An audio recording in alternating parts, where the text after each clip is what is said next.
Queridos, eu estou pregando na série Estudo na Carta dos Efésios.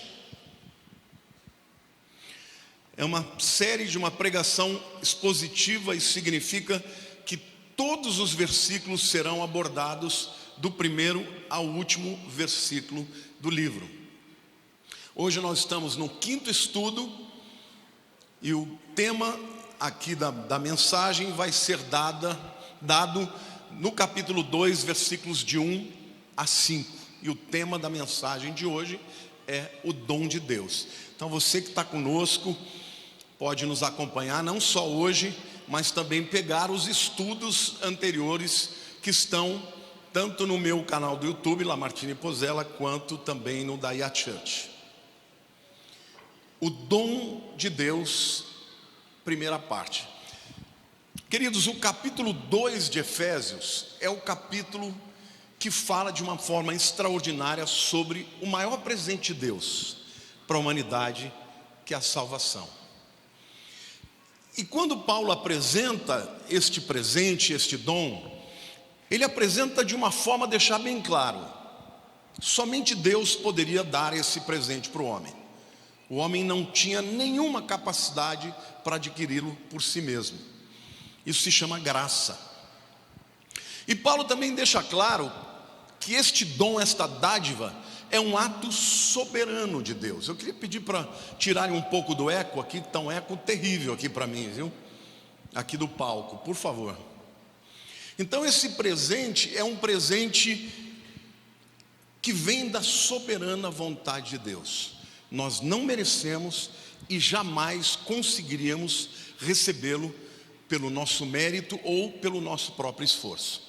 Eu quero começar contando uma história que na verdade isso passou numa estação de rádio na cidade de Minnesota, nos Estados Unidos, no ano de 1981.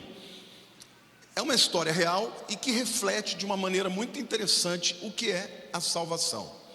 Bom, acontece que na Califórnia houve um roubo de carro. E a polícia estava desesperada para achar quem roubou o carro. Mas o carro que foi roubado era um Fusquinha. Por que tinha um interesse tão grande da polícia em encontrar o ladrão e o carro? Não era para prender o ladrão, embora ele fosse ser preso, e tampouco pelo valor do carro. Acontece que o dono do carro, querendo matar uns ratos que estavam comendo os estofados do seu carro, botou um pacote de bolacha envenenada com veneno de rato. E o ladrão, quando rouba o carro, ele estava correndo um risco muito grande, porque ele estava tentando fugir da polícia, e vai que ele pega uma bolacha daquela sem saber. Ele podia morrer. Essa é uma história verídica. E a polícia mandou colocar nas rádios, estações de rádio de toda a região, inclusive em outros estados. E quando eu li a respeito disso, eu fiquei pensando: isso parece a procura de Deus pelo pecador. O pecador muitas vezes ele está fugindo de Deus, acreditando que vivendo longe da salvação de Deus ele vai viver livre e sem ter que prestar contas, quando na verdade ele está correndo um risco enorme de comer essa bolacha envenenada e perder a sua vida para sempre. Gostaram da historinha? Então dá uma salva de palmas para Jesus. Agora nós vamos ler o texto em que Paulo deixa de maneira clara que a salvação é um dom exclusivamente de Deus, que diz assim, Efésios 2, de 1 a 5. Ele nos deu vida, estando vós mortos, ele vos deu vida, estando vós mortos nos vossos delitos e pecados, nos quais outrora, segundo andaste, segundo o curso deste mundo, segundo o príncipe da potestade do ar, do espírito que agora atua nos filhos da desobediência, entre os quais também nós andamos outrora, segundo as inclinações da nossa carne, fazendo a vontade da carne e dos pensamentos, e éramos por natureza filhos da ira, como também os demais. Mas Deus, sendo rico em misericórdia, por causa do grande amor com que nos amou, estando nós mortos em nossos delitos, nos deu vida juntamente com Cristo. Pela graça sois salvos. Glória a Deus, diga assim: pela graça sois salvos. Este é um dom, é um presente de Deus. Graça é um favor imerecido, um favor que você não mereceu, veio de graça. E Paulo aqui então, nesses 5 versículos, ele nos apresenta 4 verdades que provam que de fato a salvação é um dom de Deus, é uma dádiva de Deus e que somente Ele poderia dar. A primeira verdade que a gente vê aqui é que é um dom de Deus por causa da nossa condição anterior à conversão. Como que a gente era antes da conversão aos olhos de Deus? O versículo 1 diz: Ele vos deu vida, estando vós mortos nos vossos delitos e pecados. Qual que era a nossa condição que Paulo está dizendo? Mortos. E obviamente a gente sabe que ninguém pode trazer de ninguém da morte. A morte é um estado definitivo. Pode ser o melhor médico do mundo, se Deus não quiser, um morto não volta à vida. Todos os vivos vão passar para o outro lado, mas nenhum indivíduo que morreu volta à vida se não for uma dádiva de Deus. Então a primeira prova de que a salvação é um dom de Deus é porque Ele nos trouxe da morte. Amém? Agora, antes da conversão, embora nós estivéssemos vivos fisicamente, nós estávamos mortos espiritualmente. Por quê? Tanto porque nascemos em pecado, como também pelas práticas do pecado, que o apóstolo Paulo diz. E aí, quando ele se refere aos Efésios, ele está falando de idolatria, de feitiçarias, de imoralidade. Ou seja, cada cultura tem os seus próprios pecados que geram a morte. A segunda razão, porque de fato a salvação é um dom imerecido de Deus, é por causa do tamanho desse dom. É um presente que ser humano algum poderia dar. E eu quero mostrar para vocês, fazer aqui algumas reflexões sobre vida e morte, e comparando tanto do ponto de vista físico quanto espiritual. Vamos pensar na ordem das coisas, tá? Na dimensão física, primeiro a gente nasce, então diga, vive, e depois você morre, não é assim? Mas no mundo espiritual é o contrário. Você nasce morto espiritualmente, porque já nasceu em pecado, e o pecado gera morte, e depois você nasce de novo. Só Deus pode fazer isso. Na dimensão física, você também recebeu a vida como um dom, mas você vai morrer sozinho. Na dimensão espiritual, você nasce morto e tem que ter intervenção de Deus para você nascer de novo. Vamos pensar então na durabilidade das coisas. No mundo natural, a vida é temporária, mas a morte é definitiva. Diga, a vida é temporária, mas a morte é definitiva.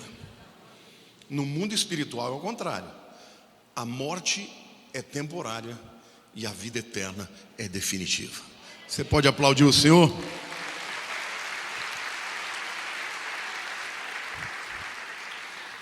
Então a primeira razão porque a gente pode afirmar que esse é um dom que veio de Deus e exclusivamente de Deus, por causa da condição que a gente estava. Nós estávamos mortos, e como mortos não poderíamos voltar à vida se não fosse um presente de Deus. A segunda prova aqui de que é um dom de Deus é por causa da nossa prática anterior à conversão. Como é que nós vivíamos? O texto começa dizendo, Ele vos deu vida, estando vós mortos nos vossos delitos e pecados. Delito é uma transgressão, é um crime, e pecado é transgredir a lei. Aliás, ratá, a palavra no hebraico, é errar o alvo.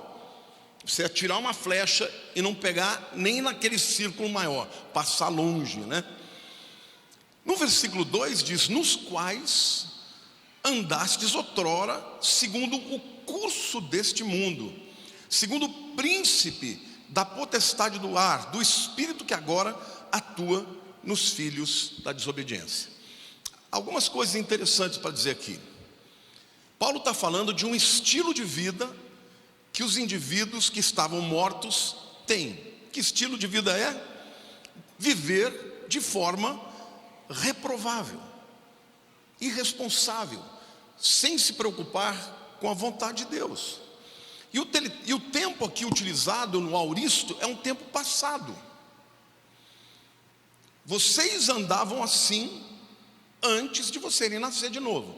Mas aí vem a pergunta retórica que não quer calar. Depois que a gente se converte, a gente para de pecar? Não. Tem certeza? Essa é uma pessoa convicta. E está certinha. Agora, o que significa então? Qual é a relação do crente com o pecado que é diferente daquele que está morto espiritualmente com o pecado? Para o indivíduo que nasceu de novo, gente, o pecado não é algo que ele faça sem perceber. Antes de você se converter, não tem culpa nenhuma, não tem remorso nenhum, mas quando o crente peca, o Espírito Santo entristece dentro dele, sim ou não? Então, a primeira diferença é que você começa a ter uma luta interior, e esta luta é que vai te dar condições, com a ajuda de Deus, de vencer aquele estilo de vida. Portanto, a vida cristã é uma metanoia, é um arrependimento, uma mudança de mentalidade que acontece num processo que dura a vida inteira. Isso significa que o pecado, ele deixa de ser um hábito e se torna um ato isolado. O que Paulo está dizendo é que antes de sermos nascidos de novo, a gente pecava naturalmente. Mas depois que nos convertemos, começamos a lutar, e cada vez mais, quanto mais o Espírito de Deus atuar na tua vida, menos o pecado vai ter força. Amém ou não? Andai no Espírito e não satisfareis os desejos da carne. É uma guerra. Então, na prática, por que os não crentes, os que estavam mortos espiritualmente, por que eles eram levados a esse estilo de vida aqui? E Paulo dá 3 razões. E ele diz assim, vou ler o versículo de novo, 2, né? Nos quais andastes outrora segundo o curso deste mundo. Essa palavra, curso deste mundo, no grego é aion. É uma palavra que tanto traduz um espaço de tempo, por exemplo, quando fala das muitas eras, a palavra é aion. Mas essa palavra também fala de uma forte influência da mentalidade desse mundo. Na filosofia, a gente chama isso de Zeitgeist. Quantos já ouviram falar do conceito de Zeitgeist? Zeitgeist significa o espírito do tempo. Significa a mentalidade do tempo em que nós estamos vivendo. Por exemplo, hoje nós estamos vivendo num mundo em que o Zeitgeist é: eu quero ser feliz, eu tenho direito a ser feliz, mesmo que para isso eu tenha que deixar todo mundo ao meu redor infeliz. Então as pessoas estão quebrando padrões, destruindo famílias, destruindo estruturas, porque para ser feliz. Essa é a mentalidade do nosso tempo. Então o apóstolo Paulo está dizendo que a primeira força que leva o homem para uma vida longe de Deus é o espírito deste mundo, e a gente pode chamar de cultura também. Não está falando aqui do planeta, está falando da mentalidade daquele tempo. A segunda força que leva os seres humanos para uma vida de pecado, ele chama de o príncipe da potestade do ar, que atua nos filhos da desobediência. Quem é esse príncipe, gente? Quem é o príncipe que leva os homens para o pecado? Satanás. Jesus diz: aí vem o espírito deste mundo, e eu não tenho nada com ele. Então, a palavra aqui é arcon, é o cabeça. Quem está por detrás de toda essa mentalidade contra Deus é o diabo. Por isso é muito perigoso quando os crentes querem adaptar a palavra a essa mentalidade do mundo, porque a mentalidade do mundo, ela é orientada pelo príncipe dessa potestade do ar. A palavra potestade é autoridade, exousia. Quem é que comanda a mentalidade desse mundo, gente? É o diabo. E é interessante porque o diabo, ele domina e escraviza as pessoas de maneira diferente. Se você for para o Oriente Médio, você vai ver aquelas mulheres de burca que não tem direito às vezes nem a olhar, tem até uma trave aqui. E a maneira como ele subjuga as pessoas é tirando a liberdade completamente delas. Já aqui no Ocidente, como é que ele julga e subjuga? Através de uma libertinagem. Eu posso viver o que eu quero, posso fazer o que eu quero, porque eu quero ser feliz. E na verdade as pessoas estão cada vez mais caminhando para a morte. Então, ele é um príncipe poderoso, é de lá que vem, e ainda fala onde que está o seu reino, da potestade do ar. Está falando que o império das trevas fica no segundo céu. O primeiro céu é o firmamento, é o céu azul que você vê. O segundo céu é onde estão os principados e potestade das regiões celestiais, é onde está o império das trevas. E o terceiro céu é onde está o trono de Deus. Então, já sabemos que a segunda influência que leva a humanidade para o pecado é uma influência poderosa, cuja a origem é o próprio Satanás. E o texto diz que ele opera nos filhos da desobediência. Ou seja, embora o trono dele esteja no céu, aonde ele atua? Na terra. Essa palavra opera ou atua nos filhos da desobediência, a palavra é energia, energel. E você sabia que energia é trabalho? Por exemplo, a palavra ergonomia, o que significa? A lei do trabalho. Porque ergon é trabalho, vem de energia. Então, olha que coisa incrível. Este ser poderosíssimo que comanda do segundo céu toda a sua estratégia de te levar para a morte, ele trabalha com o seu exército, embora o comando seja no segundo céu, ele atua nos filhos da desobediência. Todos nós, antes de Cristo Jesus, nós éramos filhos da desobediência, filhos da ira. Por quê? Porque o nosso pai, Adão, desobedeceu e pecou contra Deus. Então, primeira influência, diga cultura, espírito do tempo. Diga segunda influência, Satanás. Terceira influência, ele fala segundo as inclinações da nossa carne. O versículo 3 diz: entre os quais também nós outrora andamos, segundo as inclinações da nossa carne, fazendo a vontade da carne e dos pensamentos. Quantos aqui já reconheceram no seu próprio corpo a inclinação da carne? Quem aqui é pai e mãe, ou que já tem filhos pequenos ou que já cresceram? O que é mais fácil você ensinar a criança a dizer sim ou não? Responda para mim. Não. Você fala para a criança, não faz isso, o que ela faz? Faz. Por quê? Porque dentro da criança, mesmo aquele serzinho bonitinho, purinho, que você olha e fala que belezinha, tem um pecado nele. E se você deixar um indivíduo sozinho, ele nunca vai escolher o bem, ele vai escolher o mal, porque ele tem uma inclinação da carne. Então esta é a terceira influência contra a qual nós lutamos. E mesmo depois que você se converte, você tem que lutar todos os dias. Sim ou não? Então vamos lembrar quais são as três influências? Diga a primeira, o espírito do tempo, a cultura. Segundo, o diabo. Terceiro, a nossa carne. Então a segunda razão porque a salvação só podia ser de Deus, gente, é por causa do quê?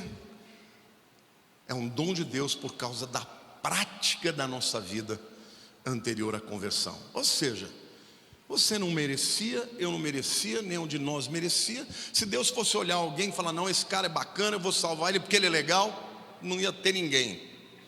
Então olha para o teu irmão do lado e diga assim, é pura graça, meu querido.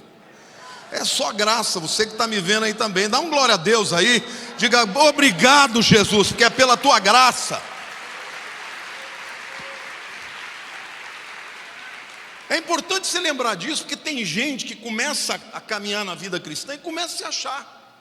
Já começa a apontar o dedo para os outros, começa a achar que é mais santo que os outros. Não, nós somos tudo farinha do mesmo saco. Pecadores.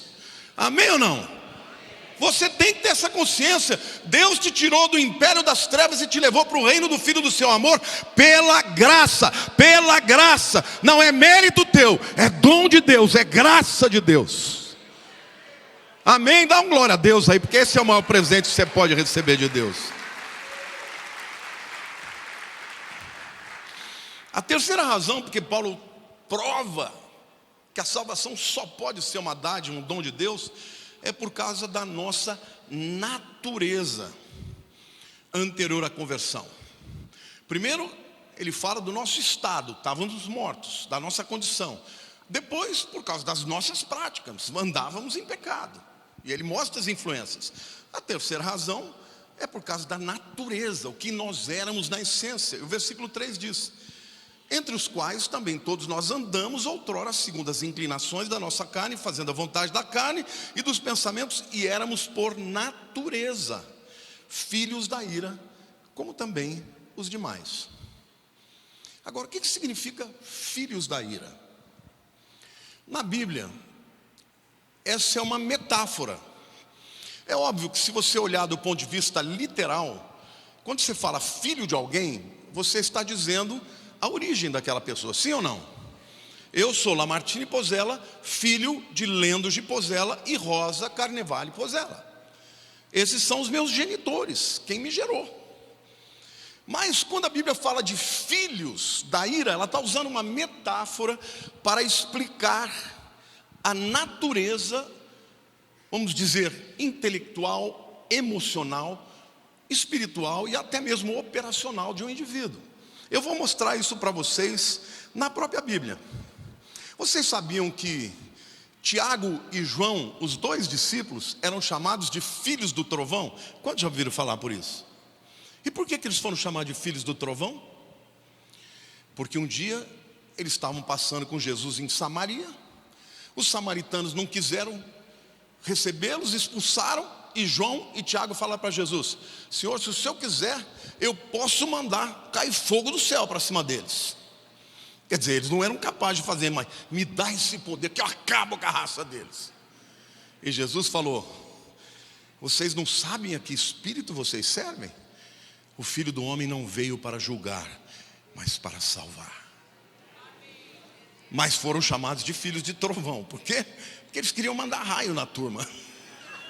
Isso tudo acabou na cruz. Na cruz Jesus disse que nós devemos amar os nossos inimigos e orar pelos que nos perseguem. A justiça pertence a Deus e somente a Deus. Você já imaginou se Deus fosse mandar fogo quando você fizesse alguma coisa contra Ele? Ia estar todo mundo queimado aqui, irmão. Por isso eles foram chamados de filhos do trovão. Mas esse mesmo João, depois de ter sido transformado, quando ele escreve as cartas, ele é considerado como discípulo do amor.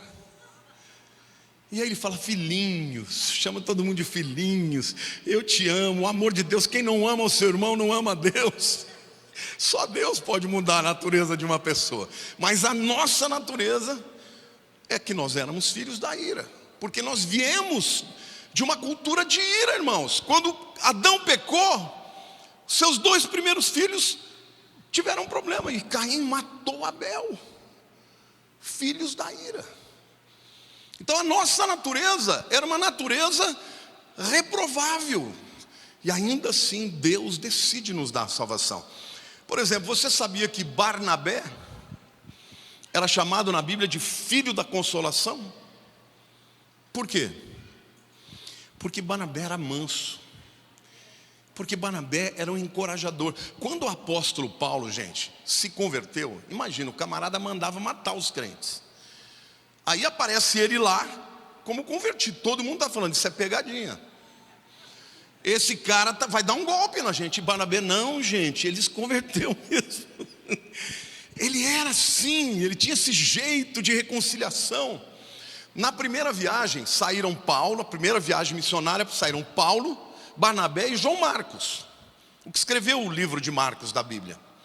Só que no meio do caminho, o pau estava tão grande que Marcos decide ir embora, ele desertou.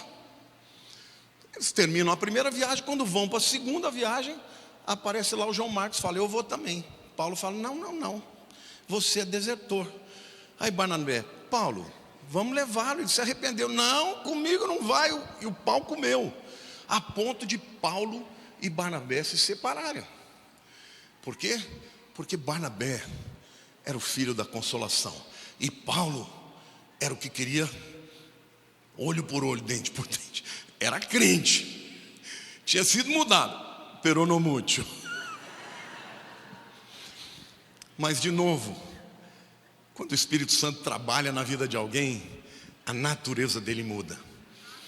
Na segunda carta a Timóteo, Paulo está preso há meses de ser morto, e ele fala, envia-me a mim o João Marcos, porque ele é muito útil para o meu ministério. Em algum momento ali eles se reconciliaram. Então naquela briga, quem é que estava certo, Paulo ou Barnabé? Barnabé, o filho da consolação. Isso tudo só para explicar para vocês que quando a Bíblia fala da nossa natureza, ele está dizendo que nós viemos de uma natureza de ira e não de amor, de raiva e não de perdão. Então, gente, nós não tínhamos nenhum merecimento para Deus nos salvar. Tem até gente que é muito melhor que outra, não tenho dúvida. Tem uns que são ruins, mas tem aqueles que são ruins mesmo. Tem aqueles que são mais ou menos, mas no fundo todo mundo é capaz de fazer o pior, sim ou não? Às vezes eu me surpreendo com a minha capacidade, se eu deixar tudo que a minha carne quer, do que eu seria capaz de fazer. Então é uma dádiva de Deus, porque a despeito de nós, Ele nos recebeu, nos deu salvação, e aí nos transformou em filhos de Deus. Agora não somos mais filhos do diabo, aquele que odeia, né? Que respira fundo, que abre as narinas para vir para roubar, matar e destruir. Agora nós somos filhos de Deus. E se somos filhos de Deus, somos filhos da graça. E se somos filhos da graça, somos filhos do amor. Amém? Você não é mais filho da ira, você é filho da graça, filho do amor, porque você é filho de Deus. Aleluia, dá um glória a Deus aí.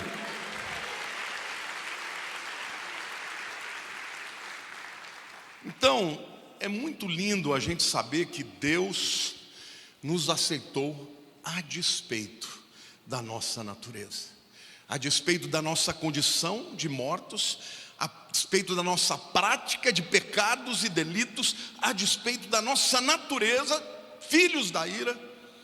E a quarta prova de que a salvação é um dom de Deus que só Ele poderia dar, é porque é uma dádiva. Mas pera lá, pastor, dom e dádiva é a mesma coisa, você está sendo redundante. É verdade, mas eu fiz de propósito, sabe por quê? Porque na nossa língua, a palavra dom, ela também significa uma capacidade, uma habilidade. Por exemplo, tem pessoas que têm dom musical, sim ou não? A pessoa começa a estudar e logo tem ouvido, consegue tirar, não precisa de partitura. Outros não têm. Então, para nós, a palavra dom muitas vezes significa uma habilidade. E se é uma habilidade, é mérito meu. Mas aqui, eu quero deixar bem claro que Paulo está dizendo que a salvação não é uma habilidade nossa, é um presente, é uma dádiva. E os versículos 4 e 5 diz assim: mas Deus, sendo rico em misericórdia, por causa do grande amor com que nos amou, E estando nós mortos em nossos delitos, nos deu vida juntamente com Cristo. Pela graça sois salvos. É isso, é um presente. Diga assim: a minha salvação é só um dom de Deus, um presente de Deus. Por quê? E aí eu vou dizer: porque é uma dádiva de um Deus de misericórdia. A palavra misericórdia significa compaixão. E o que é compaixão? É padecer com. Sabe quando você olha para alguém que está sofrendo e você sente a dor por ele? Tem gente que vê o sofrimento do outro e não está nem aí. Ele que se dane, cada um por si. Mas tem gente que olha e não consegue ficar alheio. Deus, ele olhou para a humanidade pecaminosa e ele sentiu compaixão. E por isso ele decidiu que ele ia fazer algo para salvar essa humanidade. Eu não estou falando isso depois que a humanidade pecou. Estou falando lá na eternidade, muito antes de Deus criar o universo. Ele já tinha compaixão por mim e por você. Então eu quero dizer que Deus sente a tua dor, sabe das suas lutas, sabe das suas fraquezas. E ainda assim, a Bíblia diz: Deus prova o seu amor para conosco pelo fato de Cristo morreu por nós quando éramos ainda pecadores. Amém? Não é lindo isso? Isso é um presente, gente. É um presente porque Ele é um Deus de misericórdia. Segundo lugar, porque essa dádiva é de um Deus que tem um grande amor. Quantos aqui amam muito? Eu queria fazer uma pergunta para a dona Pina. Tem alguém que a senhora ama nessa vida mais do que os filhos? Não, Jesus tudo bem. Nessa vida aqui. A senhora fazia qualquer coisa por ela? Pela Ângela, por exemplo, os netinhos faria? Gente, eu vou contar até 3. Aí você vai dizer aí quem que você ama mais no mundo. Se você tiver mais do que um filho, você pode dizer filhos. Se for marido, a esposa, também diga. Não pode dizer Jesus, tá? Porque é claro que a gente tem que amar mais Jesus. 1, 2, 3.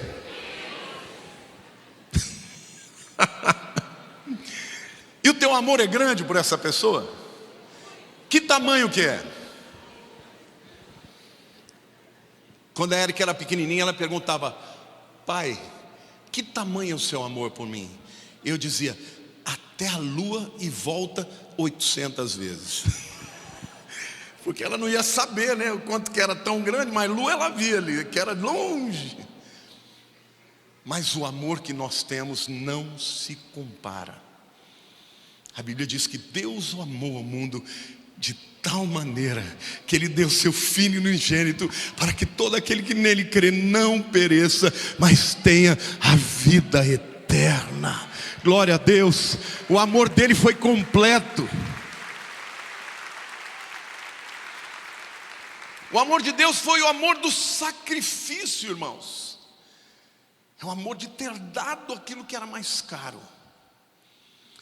Essa é uma dádiva que só Deus podia dar, porque nós éramos pecadores que estávamos mortos espiritualmente, nos nossos delitos e pecados. E somente um Deus da vida pode anular a pena de morte que veio para o ser humano por causa do pecado. Mas para isso Ele tinha que dar alguém que pudesse pagar o preço, alguém que fosse perfeito, que nunca tivesse pecado, para que pudesse assumir a culpa de todos nós e nos absolver de toda a condenação que era nossa.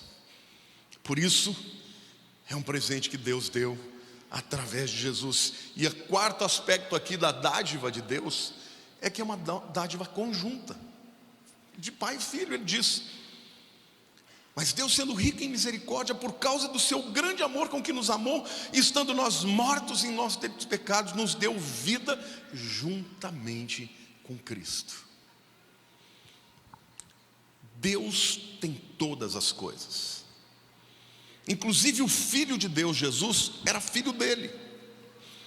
Eu poderia aqui muito bem dizer: eu vou salvar você, e eu vou salvar dando a filha da Lina. Você aceita, Lina? Não, né? Dê a sua, deixa a minha. Deus deu o que era seu, mas junto juntamente com Jesus, porque Jesus anuiu, concordou, morreu lá antes da fundação do mundo. No coração de Deus ele já tinha morrido, porque ele ia morrer no tempo, mas quando chegou a hora, ele disse sim, e foi até o fim. Muita gente me pergunta: pastor, será que Deus me ama? E a resposta que eu dou: Ele te ama tanto que Ele te deu o seu filho mais precioso. É por isso que a Bíblia diz que o pastor, ele deixa as 99 ovelhas que estão no aprisco e vai buscar aquela ovelha perdida. Não é lindo isso, gente? Mas você quer ver, apesar de Deus ser soberano e ser um ato dele e único, exclusivamente dele, você já percebeu que tem gente que passa a vida inteira correndo de Deus? Já reparou? Que tem gente que você prega e o cara ouve, se emociona, mas chega na hora de tomar a decisão, ele não toma. Ele escolhe ir para o outro lado. Conhece gente assim ou não? Tem gente que nunca ouviu uma vez, às vezes pegou uma mensagem numa garrafa, ou leu uma palavra da Bíblia e aceita. Então este é um mistério, mas de qualquer maneira, é a ação de Deus, mas quem vai dizer o sim é você. Na semana que vem eu vou falar sobre a segunda parte desse tema da salvação, e é também uma mensagem maravilhosa, mas eu quero terminar essa palavra dizer: existem pessoas, não importa qual o seu nível social, intelectual, cultural, de que país tenha vindo, existem pessoas que passam a vida inteira como aquele ladrão de carro, fugindo de Deus, porque está achando que Deus quer pegá-lo para botar na cadeia, e na verdade Deus está querendo alcançá-lo para salvá-lo da morte eterna. Mas existem pessoas que, quando recebem a oportunidade, aceita Jesus. A Bíblia diz que todos quantos o receberam a Jesus, Ele lhes deu o poder de serem chamados filhos de Deus, a saber, os que creem no seu nome. Quem aqui crê em Jesus? Diga: eu creio em Jesus. Fala mais alto, diga: eu creio em Jesus. Diga para o inferno ouvir, diga: eu creio em Jesus. Diga para que o céu ouça e glorifique a Deus, diga: eu creio em Jesus. Diga: Jesus. Diga: Jesus, Ele é o meu Salvador. Amém, igreja? Aplauda ao Senhor, glorifique a Deus. É a dádiva de Deus, é dom de Deus, é presente de Deus. Nós não merecemos, jamais poderíamos pagar. É por isso que não adianta querer merecer a salvação.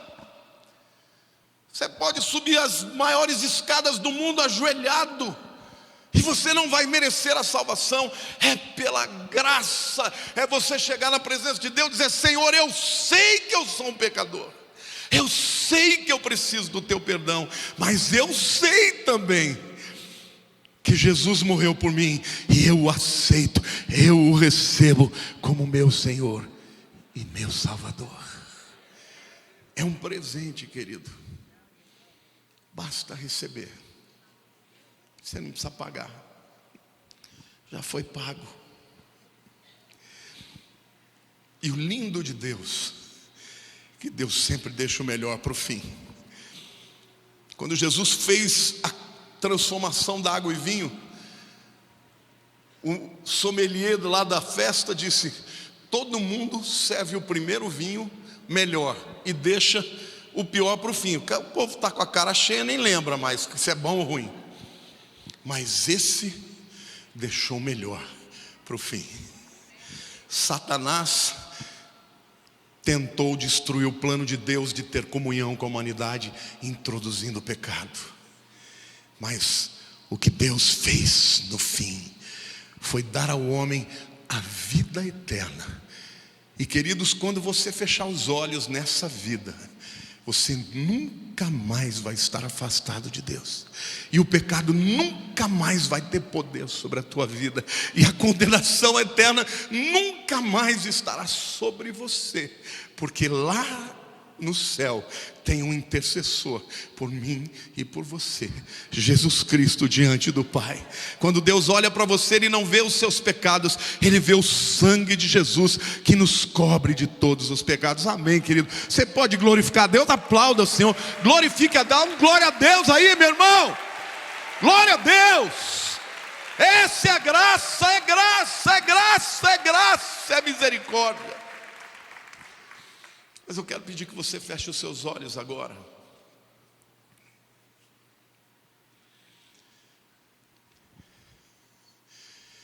Este é um presente que é intransferível. Seu pai não pode fazer por você. Seu marido ou sua esposa não podem fazer por você. Um filho não pode fazer pelos seus pais. Um amigo não pode fazer por ninguém. Este é um presente que você diretamente tem que receber de Deus.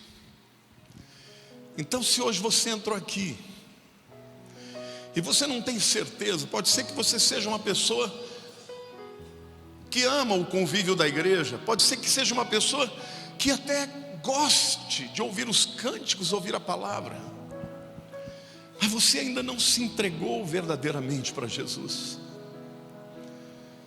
Mas hoje você tem a oportunidade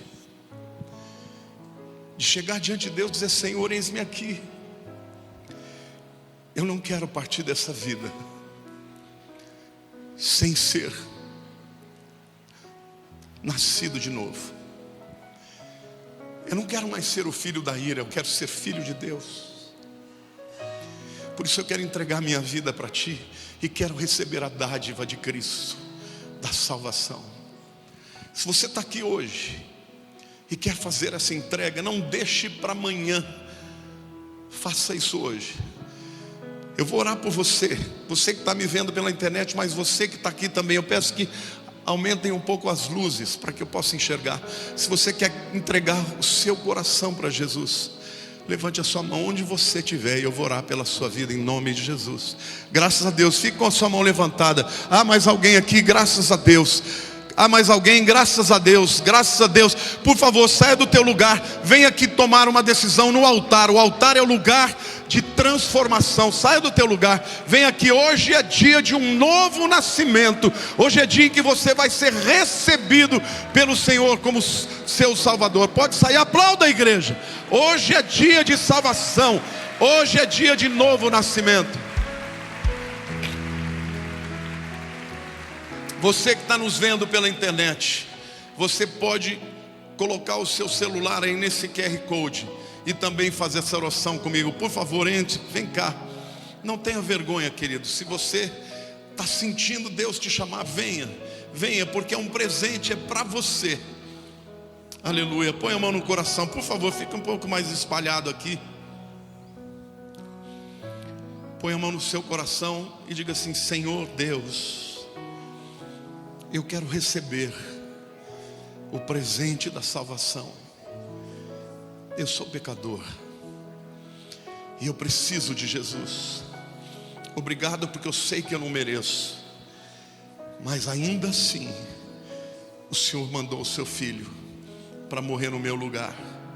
Eu confesso hoje perante os homens e perante os anjos como o Senhor da minha vida e meu Salvador. Aleluia, glória a Deus, aplauda ao Senhor.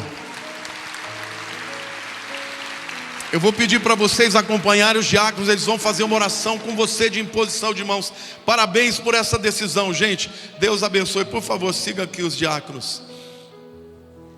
Quantos aqui estão gratos nessa manhã, porque você já entendeu? Queridos, tem tantas pessoas que eu conheço, filósofos que conhecem a Bíblia com profundidade, mas não conseguem crer. Tem um psicólogo canadense chamado Jordan Peterson. Eu gosto muito dele. Esse camarada sabia tudo de Bíblia e se considerava um ateu. Até que ele começou a passar por um grande drama pessoal, uma enfermidade da sua esposa, incurável. E através da dor, este homem conheceu a Jesus. E hoje ele fala da sua fé. Deus, Ele conhece os seus caminhos. Então não deixe de orar pelos seus familiares, porque até a hora da morte existe a oportunidade. Nos últimos segundos, o ladrão da cruz disse: Filho de Deus, lembra-te de mim quando entrares no teu reino. E como é pela graça, aquele homem não tinha tempo para fazer nada de bom, e nem reverter os atos de delitos que ele cometeu. E naquele dia, Jesus disse: hoje mesmo estarás comigo no paraíso. Eu fui um jovem muito problemático. Os meus professores diziam: ninguém dá jeito nesse menino. Meu pai dizia para minha mãe: o que vai acontecer com esse menino? Ninguém segura ele. Mas Jesus tinha um outro plano para mim. Onde abundou o pecado, superabundou a graça. Querido, eu não sei se você entende a dimensão deste amor e deste presente. Hoje eu levanto todos os dias com alegria no coração. Por quê? Porque Ele me amou, Ele me escolheu, Ele morreu por mim e por você. Então feche os seus olhos agora. Senhor, eis aqui o teu povo. Nós estamos aqui diante do teu altar para reconhecer, Senhor, o tamanho da dádiva, do presente soberano. Nós te agradecemos porque foi o teu Espírito quem nos convenceu do pecado, da justiça e juízo. Foi Ele que nos atraiu para o teu amor. Foi o sangue do teu Filho que nos perdoou dos pecados. Foi com este sangue que Ele nos redimiu, comprou, pagou o nosso preço de escravos e nos libertou do império das trevas e nos transportou para o reino do Filho do seu amor. E nós te agradecemos sobretudo porque somos filhos de Deus. Diga assim: eu sou filho de Deus. Diga: eu sou filho de Deus. Ele é o meu Pai e eu sou o seu filho. Por isso, Senhor, eu te agradeço, porque eu sei de onde eu vim e sei para onde eu vou. Eu vou morar com o Pai, para a honra e glória do teu nome. E agora que a graça maravilhosa de Jesus e o amor de Deus, o nosso Pai, e as consolações do Espírito Santo seja com todo o teu povo, todos os dias, até a consumação do século.